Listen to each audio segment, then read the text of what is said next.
Olá, pessoal, bem-vindos ao Despertos. Você está entrando em um programa onde o normal é ser desperto.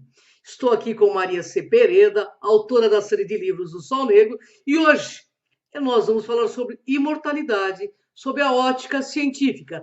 Tudo bem, Maria? Olá, Cris, olá a todos. Hoje é um assunto interessante que nós vamos falar aqui, eu e a Cris, a pedidos de muitas pessoas, que eu noto que as perguntas são recorrentes.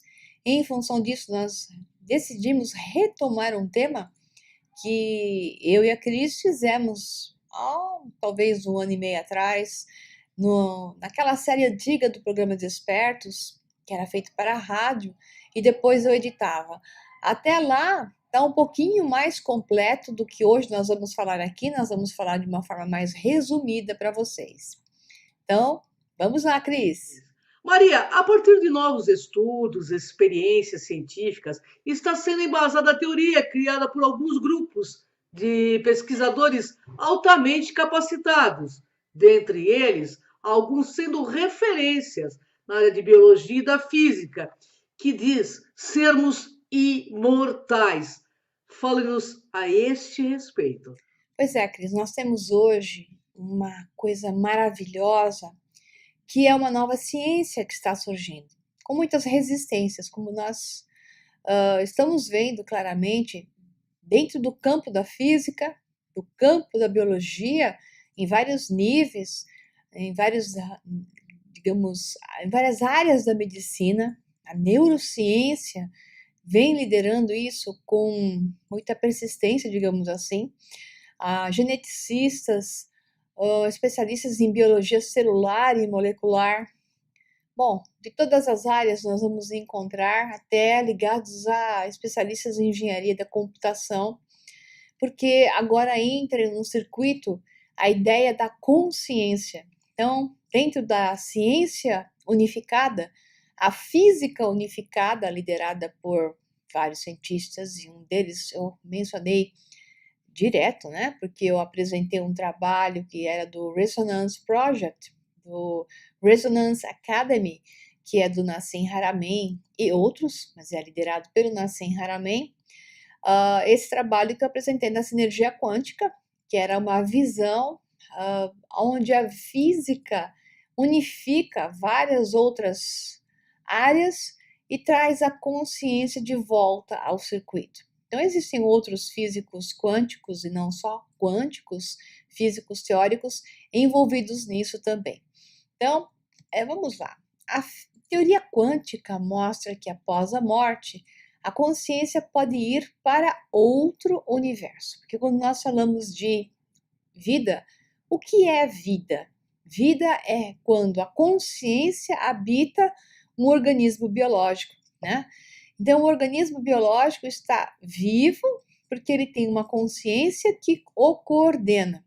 E existem vários níveis de consciência, digamos assim. Tem a consciência desconectada, onde o organismo biológico pode estar se manifestando, que aí é uma série de considerações que eu também não vou entrar nisso hoje, e a vida mais conectada, com uma consciência um pouco mais conectada, e diversos níveis de conexão, até um grau maior de consciência e onisciência a respeito de quem é, né? Então, são os níveis dimensionais, multidimensionais, que uma vida em si pode ter devido à consciência que varia. Mas vamos olhar assim um foco específico, senão nós não vamos ter um programa pequeno e focado, e sim muito, digamos, disperso em vários pontos. Então, hoje a intenção é focar em um aspecto só, para que este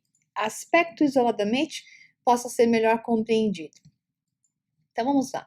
Em uma tentativa de inserir na ciência os conceitos de alma e consciência, vários cientistas, porque são muitos, mas vamos focar agora nestes dois, que é o caso de sua teoria, que é baseada em Stuart Hameroff e Sir Roger Penrose.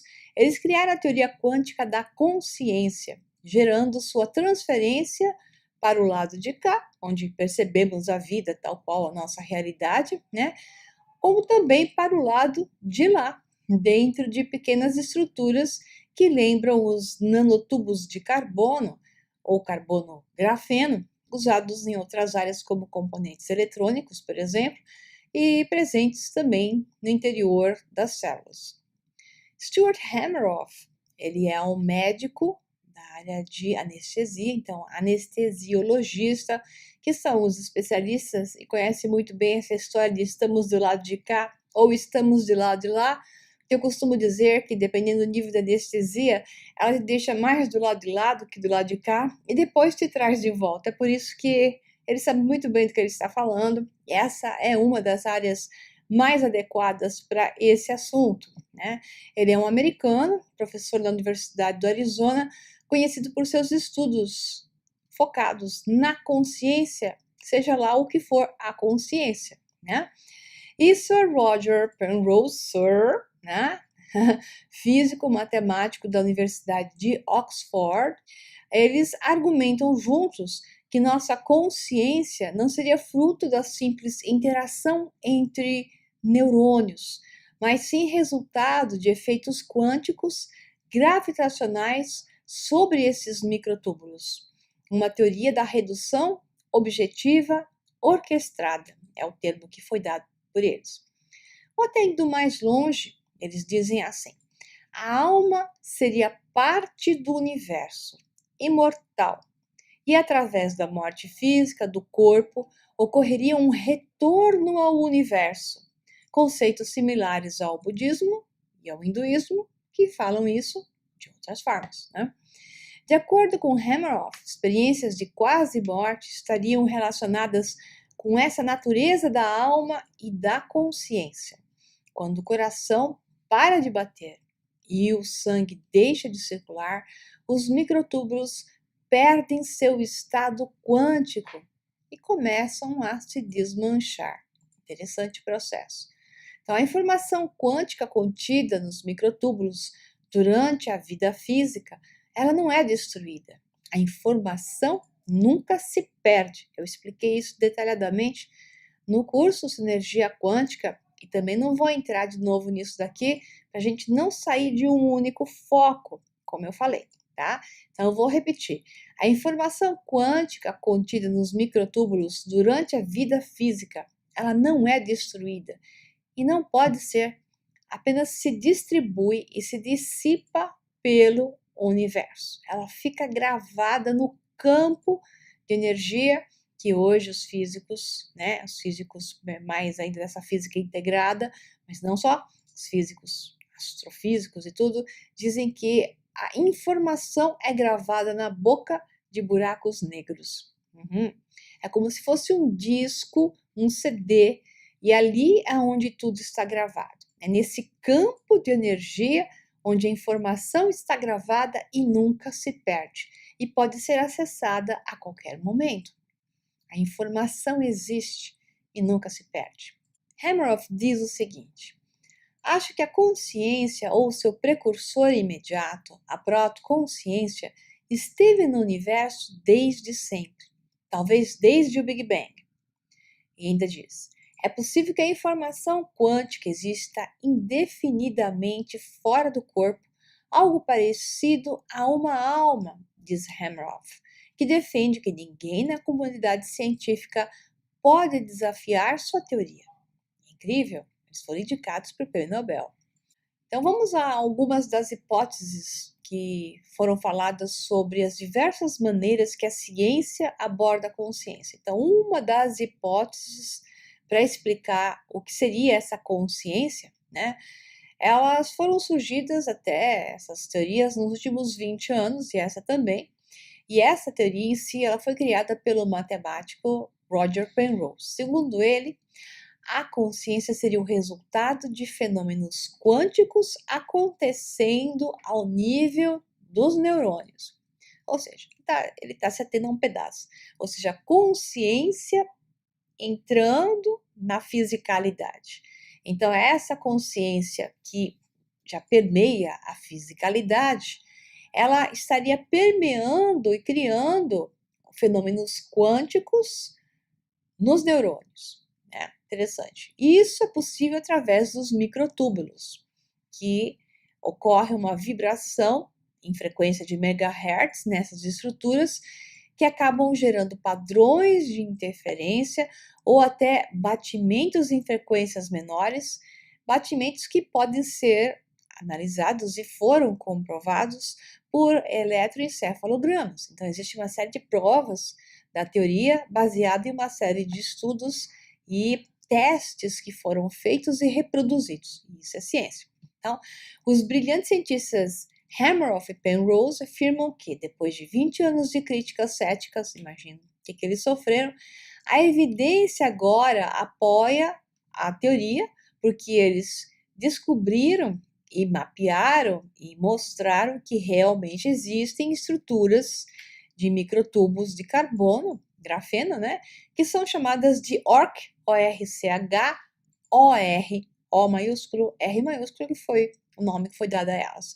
Então, eles publicaram isso cientificamente, mostraram que de fato existem e que enquanto a vida ela está presente e que quando ocorre a morte especificamente, elas iniciam um processo de degeneração. E que se elas não se degeneram, mesmo dando caso de morte, como aconteceu com várias pessoas, um caso muito famoso que acabou a pessoa ficando 4 horas dada como morta, mas eles a refrigeraram, retiraram os líquidos do corpo, retiraram todo o seu sangue e depois que, digamos, contornaram o problema que ela tinha, eles voltaram a colocar a circulação sanguínea, reidrataram e trouxeram a temperatura normal. Como os microtúbulos não foram perdidos, porque eles fizeram todo esse procedimento, a pessoa voltou à vida 4 horas depois. Então, isso foi uma prova estupenda da estrutura que já vimos testes em animais e em humanos. Foi comprovado, não só isso, mas através de vários casos de experiência de pós-morte que eles estão há 20 anos trabalhando nisso. Mas o mais importante foi ter realmente gerado as imagens da estrutura dos microtúbulos. E isso comprova como um todo que enquanto eles estão íntegros, é possível retornar, enquanto degenerados, não é mais possível retornar. Então, de fato, a consciência retorna ao corpo através dessas estruturas de microtúbulos, que seriam, na verdade, a fisicalidade de um buraco branco e um buraco negro, ou seja, são buracos de minhocas que são formados através desse sistema que são os microtúbulos. São como portais, coisa interessantíssima por sinal, né?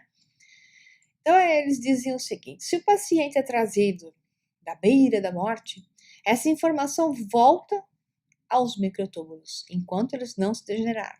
Se o paciente morre, é possível que a informação quântica possa existir fora do corpo, talvez de modo indefinido, como uma alma. Mas existe a questão, tal qual o filme Avatar, que se você tiver um corpo com a mesma informação, digamos, blueprint, como se fala em inglês, né? Com a mesma informação genética, com a mesma ressonância daquela alma personificação, possa ser trazida de volta até para um outro corpo. Tem até um filme que mostra isso, né?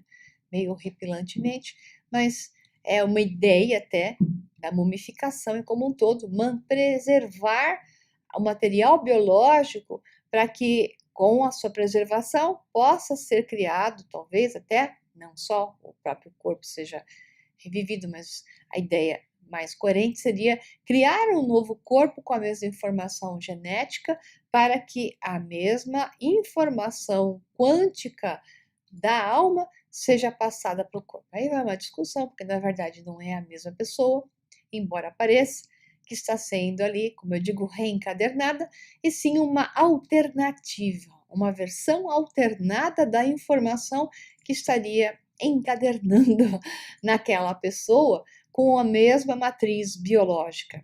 Você nunca tem a mesma. Você tem uma versão alternada, porque é a informação que você traz de volta. É uma longa discussão. Eu já expliquei um pouquinho disso em alguns outros programas.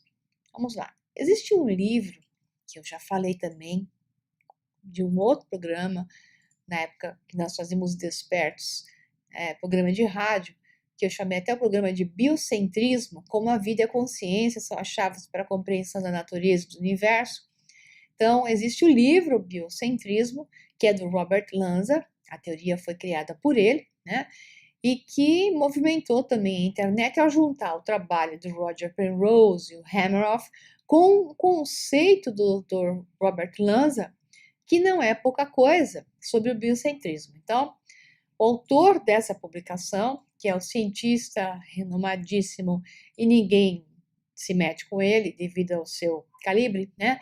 Dr. Robert Lanza, que foi votado pelo New York Times como o terceiro cientista mais importante ainda vivo, né? E ele não tem dúvida de que seja possível a vida após a morte, né? Além do tempo e do espaço, como ele mesmo fala. Lanza é um especialista em medicina regenerativa e diretor científico da Companhia de Tecnologia Avançada da Célula. Ele trabalhou com células-tronco, ele é uma coisa incrível, entende muito sobre o que é estar vivo, o que é estar morto e o que pode ser trazido à vida e o que não, né? A vida e não. Ele é conhecido, então, por essa extensa pesquisa com células-troncos e por vários experimentos de sucesso, veja bem, na clonagem de espécies de animais em extinção. Mas há pouco tempo, novos brilhantes cientistas se envolveram nesse tema, se juntaram a ele, que é o que deu força, né? E a maioria de áreas como física teórica, a mecânica quântica e a astrofísica. Então, essa mistura fantástica e até explosiva deu nascimento a essa teoria que toma força, chamada de biocentrismo, que ensina que a vida e a consciência são fundamentais para o universo. E é a consciência que cria o universo material e não o contrário. Portanto, a vida não surgiu da matéria. E é o contrário. Como já diz a física unificada, a consciência cria o espaço. O espaço define a matéria. E a mistura dessa consciência com a matéria é a vida diferenciada, tal qual a conhecemos. Isso é uma quebra de paradigmas que grupos de cientistas se unem de todas as áreas, chegando a uma mesma conclusão. Para entender isso, é necessário ir muito mais longe com informação. Parte dela eu dei como foco da física nesse curso Sinergia Quântica no domingo, né? E um pouquinho do biocentrismo e um pouquinho do trabalho de Stuart Hameroff, Roger Penrose já ajudam, entre outros tantos cientistas hoje que estão empurrando isso com força. Então tá, vamos lá, Cris, agora é com você. Maria, esses conceitos vamos classificar como diferentes, surgiram no campo da física quântica, e qual a prova científica que propiciou essa transformação na mente dos pesquisadores, abrindo-os para a realidade da imortalidade? Então, eu acho que muita coisa aconteceu aí, desde aquilo que nós sabemos, que fomos informados pela mídia normal, por publicações científicas, e eu creio que muito especificamente para aquilo que não sabemos, e não vamos saber tão cedo, por experiências que eu chamo provenientes de Black Projects, projetos, né, que são feitos por debaixo do pano, que não são dados a conhecer nem a cientistas normais, digamos, de universidades, muito menos a pesquisadores normais, independentes de indústrias e por aí vai. Esses projetos secretos trabalham com certeza com aquela questão que eu falei de transferência de uma alma, de uma personificação de um corpo para outro, e por aí vai, ressuscitação e por aí vai. Mas, vamos dizer assim, que baseado na informação que se conhece, um dos fatos, ou até os fatos mais relevantes para isso, são os dados, e muitos dados consistentes, digamos, registrados cientificamente, né, com registros válidos e testemunhas de retorno de pessoas após o quadro de morte, que é de vida após a morte, e associado isso também o fato da consciência que se transfere entre corpos e o que se entende como reencarnação provada por histórias que se comprovam de lembranças em linhas de tempo, como lembranças que são indiscutíveis devido à perfeição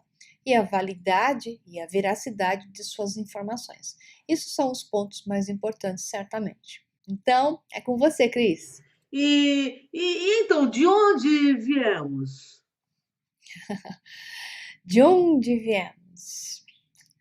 Segundo a ciência, porque essa é uma discussão que leva diversas vertentes, a religiosa, a filosófica, então eu sempre escolho a fusão, mas com um pé ou mais pés, todos os pés que eu puder colocar no mundo da ciência. Então, a ciência diz que a consciência está no campo de energia e aquilo que se chamava de éter.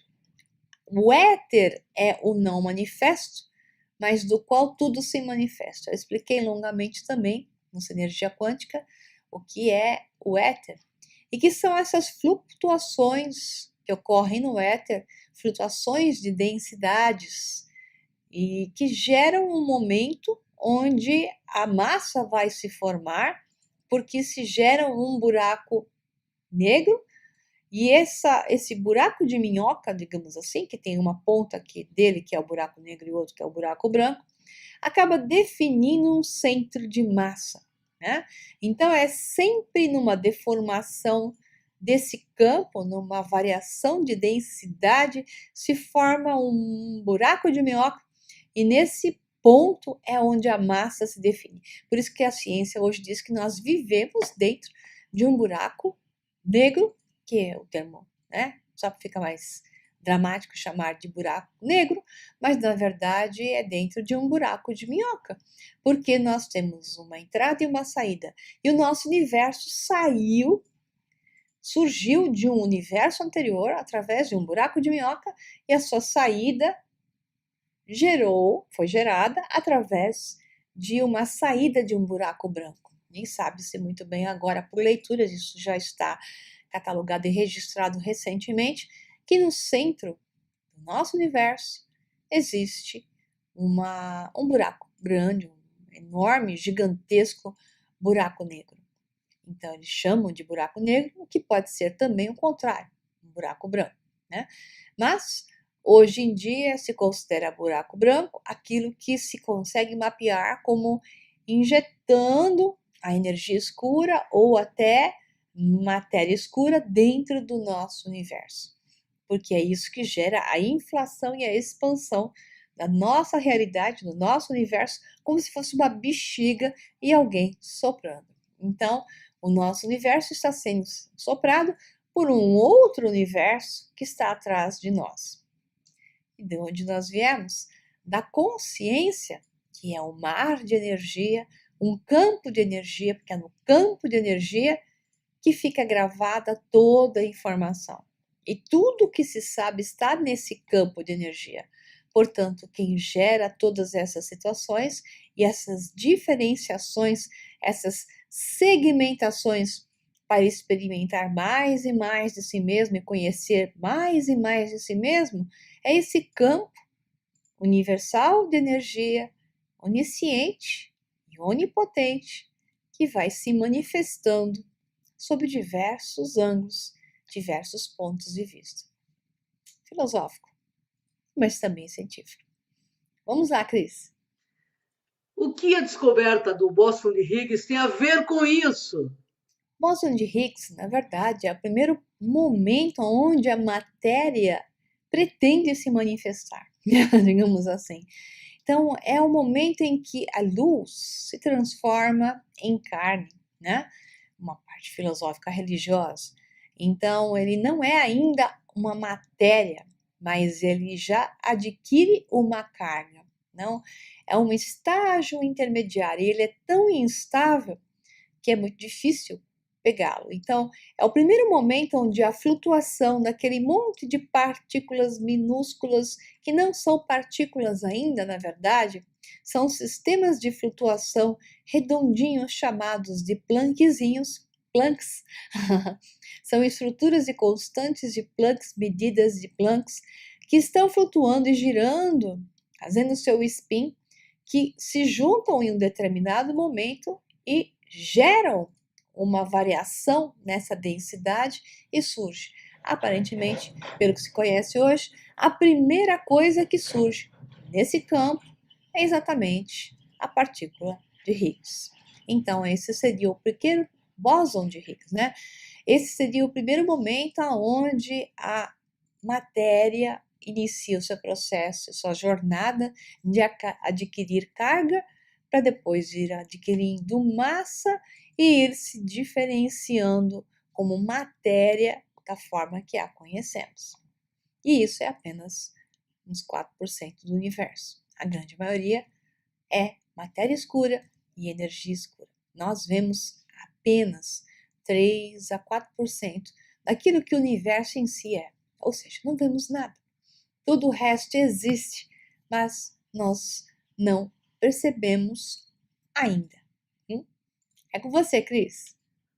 Qual o futuro destas pesquisas? Provaremos a imortalidade? E se sim, o que faremos a partir de então? Pergunto com foco na humanidade em si, baseada em seus credos e em relação aos próximos passos a serem dados pela ciência. Belíssima pergunta, Cris. Se provaremos a imortalidade, na minha opinião, já provamos. Mas o caminho é que só vai aumentar a qualidade e o número de provas com o tempo. Então, o que nós vamos fazer a partir disso, então? Para que serve isso? Essa é uma boa pergunta. Vai depender muito da qualidade do ser humano. Onde vai estar a ética, né? A vibração menos egóica, a vontade de manipular e dominar o outro, né? Porque o homem já está, com certeza, se não está perfeitamente, mas está próximo às condições de reviver seres geneticamente que já estiveram na Terra e trazer de volta a informação desse ser. Então, aqueles que hoje estão em Black Projects, esses projetos, né, que estão escondidos e, digamos, sendo realizados por órgãos governamentais de países poderosos e grupos específicos que trabalham para isso, tenho certeza que estão buscando trazer certos seres que os servirão melhor, com padrões de dominação e poder. Então, enquanto o homem estiver nesse nível de consciência de matéria, predador, dominador, sem a consciência de o que é o outro, sem querer compartilhar com o outro bem maior e sim ter para si mesmo, esse tipo de tecnologia se torna mais perigoso do que positivo. Que positivo é ao ponto em que nós sabemos claramente que somos imortais e que apenas vamos ter vivências diferentes em corpos mais densos ou menos densos, vamos ter vivências em outros reinos, outras dimensões, outras densidades, na Terra e fora da Terra, e isso é fantástico para acabar com o medo e nos trazer de volta a certeza de que somos seres divinos, poderosíssimos e que nada pode nos derrubar porque somos imortais. Mas, enquanto isso estiver na mão daqueles que querem dominar o mundo, certamente ele não será usado para o bem. Então, espero que, na verdade, essa tecnologia leve mais tempo para ser consolidada, para que o homem, o ser humano aqui da Terra, tenha mais tempo também para depurar-se, lapidar-se e ser algo melhor, com uma consciência mais expandida, mais ligada com o todo, projetando-se no foco de uma era de ouro, de uma era de harmonia, amor e bem maior. Quem sabe, né? Essas coisas possam acontecer. Um abração para vocês, pessoal. Fiquem bem e eu deixo a Cris aqui com uma mensagem para vocês. Tchau, tchau e até o próximo Despertos. Tchau, tchau. Gratidão, pessoal. Até o próximo Desperto. Gratidão, Maria Pereira. Honra enorme estar contigo sempre. E gratidão a todos vocês que acompanham o nosso trabalho. Inscrevam-se nas nossas páginas Cron TV no YouTube e no Sol Negro 11, canal da Maria Cepereda. Pessoal, para encerrar esse programa, eu quero deixar uma frase para vocês refletirem.